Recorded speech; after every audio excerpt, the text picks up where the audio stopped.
So if you'll...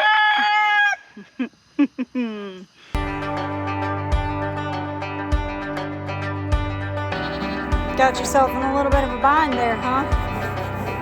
Doesn't pay. You do the crime, you do the time, man. That is a camouflaged cow in a squash plant. Dory, what are you doing?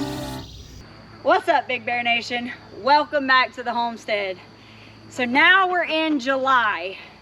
Here in Georgia, July and August are the two hottest months that we have during the summer. And I couldn't help but notice everybody's posts on social media and hearing everybody's weather reports about how hot it's going to be in the Northwest and the Northeast. You guys aren't used to these 100-degree temperatures. We are. It's that time of year for us to bust out the tank tops and start wearing shorts because it's hot. We have to self-regulate our body temperature. And our animals, they're no different. They have to do that too, but each animal is different. Take chickens, for instance. They don't sweat, just like the pigs. And they're covered in fur. They have a fur jacket, essentially. They've got down feathers, right? So in order for them to keep cool, they will spread their wings out, kind of like how we do with our armpits and in between our, our thighs. That's how we kind of cool off a little bit. They do the same thing. They also pant. And so if you see these things, you know that your chickens can be overheating. So what do? How do you keep them from overheating and subsequently dying? And I know that's a big worry for a bunch of you guys. Now, I've seen a lot of suggestions about freezing treats and throwing ice and into your water and all of that stuff. And I know that sounds like a good idea, but ultimately it's not. See, because when your chickens are used to one temperature of water and all of a sudden you give them another extreme, it can shock their system. So the best thing for you to do is, one, make sure that they have water available at all times. It doesn't have to be freezing cold, just make it cool, right? Nobody wants to drink warm water. So if that means that you have to go and check it once or twice, 3 times that day, go ahead and do it. The other thing, and that's what we do, we start with watering at 8 o'clock in the morning, we check at 12, and we check at 4. So every 4 hours we are checking and changing out these waterers for our chickens. Another thing you can do is offer them treats that are mostly water, okay? So like watermelon, iceberg lettuce, these things that they can peck on that are still going to give them water that will help regulate their body temperature. Now, I have recommended to people you can freeze the watermelon. Like if you cut it up into slices and freeze it, or like strawberries, freeze those. That's not as bad as like putting the ice in their water supply, because it's a treat. It's not something they're going to be ingesting all day. And let's be honest, if it's 100 degrees outside and you put a frozen slice of watermelon, how long is it gonna stay frozen? Not really long. But if you put ice cubes in an insulated waterer, that water is going to be super cold, and you don't want that. So I try to here, we make sure that they have a lot of shade. Every chicken tractor that we have, every turkey tractor that we have has some kind of shade. If they are in a coop, a permanent coop, that's why these doors are open. We are making sure that this is ventilated so that when they do go in to lay their eggs, they don't feel like they're inside this huge oven.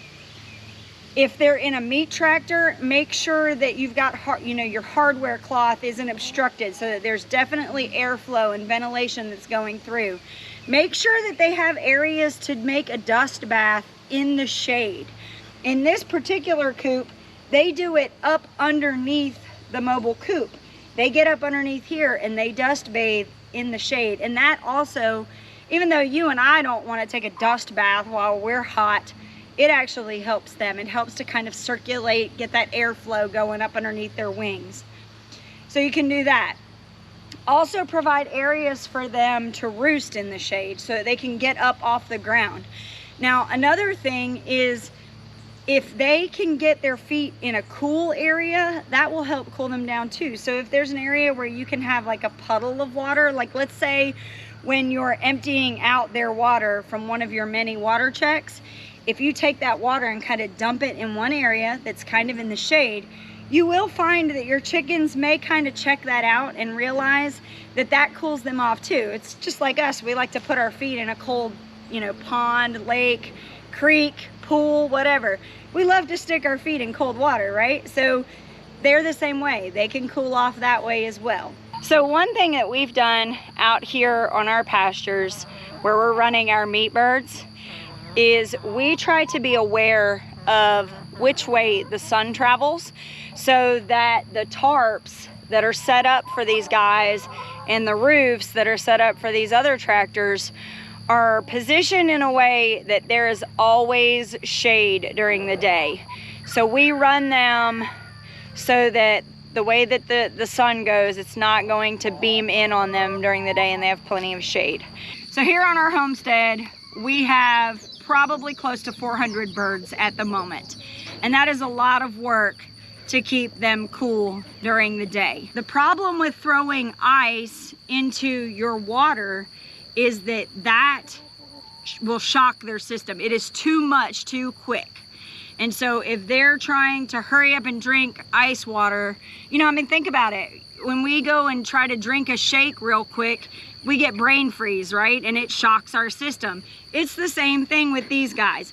If they're used to having cool or tepid, lukewarm water, and all of a sudden you give them ice water, it's going to shock their system, and it can do more damage than good. So if you'll remember just these few things, I promise you, your birds will be okay. Don't go to extremes.